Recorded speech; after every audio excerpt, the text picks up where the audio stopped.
Great Scott. Great Scott. Great Scott.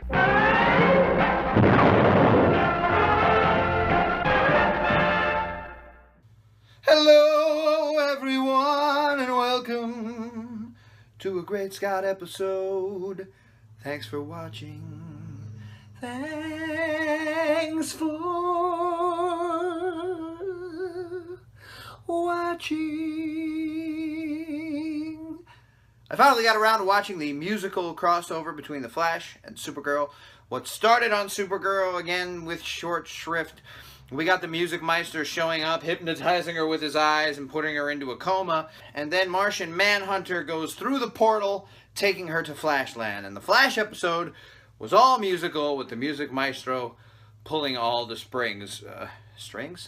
pulling all of the string section. And of course, we find out at the end that he's actually kind of a good guy. A bit of a twist on the Music Meister. I actually only know him from the Batman Brave and the Bold episode where Neil Patrick Harris played him, and there were a lot of great songs, and they got Batman singing, and he was a bad guy. He was a villain. He was trying to take over the world with his musical hypnotism. But in this episode, this version of the Music Meister, he was actually trying to get them to be happy in life and enjoy life and sing and have goodness.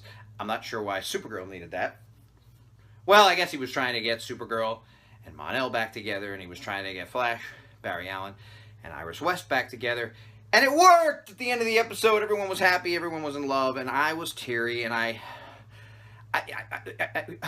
all I can do is plead forgiveness, because I was certain this was a bad idea. It was campy, it was cheesy, it was goofy, it undermined everything these shows were trying to be.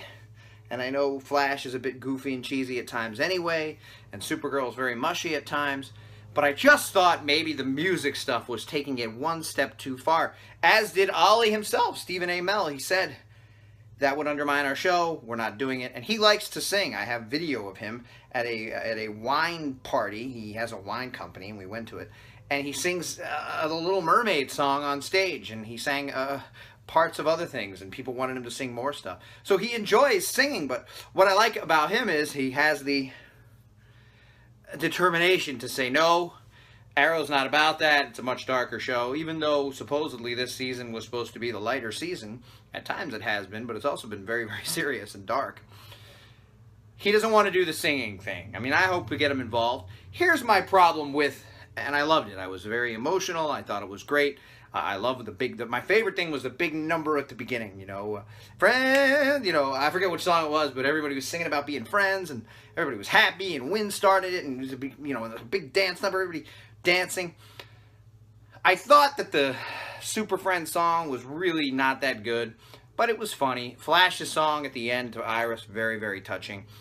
My biggest problem was that, with the exception of Barry and Kara, everybody else wasn't really the person. I would have liked it better if Wynn came through and Wynn was actually hypnotized and he was there and Joe was there and they were actually all really there, as opposed, Malcolm Merlin, as opposed to being other versions that were in their minds and that they weren't there. I would have liked to actually see all the characters hypnotized and singing in the dream world, as opposed to them being fake versions, because I thought it was great watching Wynn, like, yeah, he was singing and he sounded good and everybody sounded good, and it was a great, fun, kind of goofy, off-the-wall episode that you would never expect, except, obviously, they announced it a long time ago, but it was just really neat. I didn't expect it to be that great. If you stayed away from it because you don't like music and superheroes, I'm with you. I don't like it either. In general, I didn't think I would, but I really did. And it was touching, and it was cool the way they did it. I'm not a huge fan of making it all fake, just the whole dream world thing, as opposed to really affecting everyone with hypnotic power and making them sing, which he does in the Brave and the Bold episode. But you might say, how could you get everybody in the real world singing? This was the way they could kind of get around that and still do an episode. But I really enjoyed it. I'm very surprised. I like being pleasantly surprised. I like being wrong in these cases. And I'm glad I was wrong. And I want to see more singing. Yeah! Of course, I'm being way over the top. If I had a real song, I really could do it, I swear. Thanks, everybody, for watching, and remember, Always look up in the sky.